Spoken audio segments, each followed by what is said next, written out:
Good morning, boys and girls. You know what we're celebrating today? Thanksgiving? Yes. Wicked Sunday? Yeah. Well, you have been in a couple of years, so you know it. That's great. Well, it is very, very dear to my heart, the Blanket Sunday, because I'm reading you a story what my oldest daughter wrote, what we experienced on our trip from Europe to America, and I hope you listen. The year was 1950. The month was November, a special time as the United States celebrated the Thanksgiving holiday. It was also a special time for a little 4-year-old girl and her family. The little girl's family consisted of a mother, father, and 2 sisters.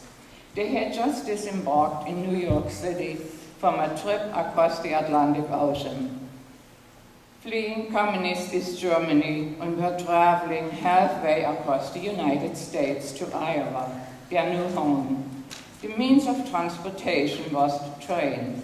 The journey was long and arduous, as no one in the family could speak English.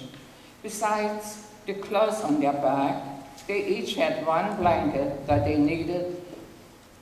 These blankets weren't very pretty looking, but they were warm and comfortable. As you see, those blankets are not very pretty looking, but they were warm. Several hours after the journey began, the train encountered a wild snowstorm. Power was lost. The train became cold. So the little girls and her family took out their blankets and wrapped themselves up.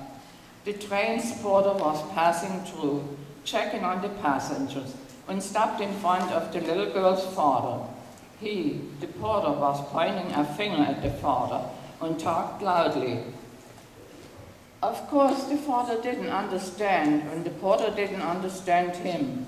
Something was wrong concerning the blankets. The little girl became frightened as they took the father away.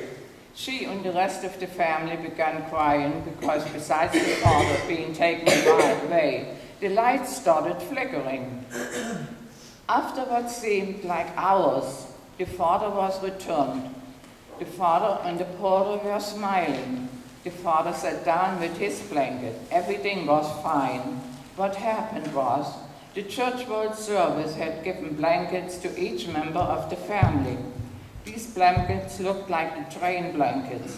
The porter thought that the family had stolen the blankets. Consequently, the father was taken away until all the train blankets were accounted for. The porter apologized for the trouble. The story is true. It was written by my oldest daughter. Now you know why Blanket Sunday is very dear to me, and I feel my mission in this country is to promote it, and that's my church where I promoted the Blanket Sunday. So if you're not prepared today, we leave the front open till end of December. Now my daughter will give you a blanket, and when you go to bed tonight, and put that blanket under your head, think about the little children who have no blankets, no means of warmth, and say a prayer for them. And have a very happy Thanksgiving. And I'm not the oldest daughter. I'm going to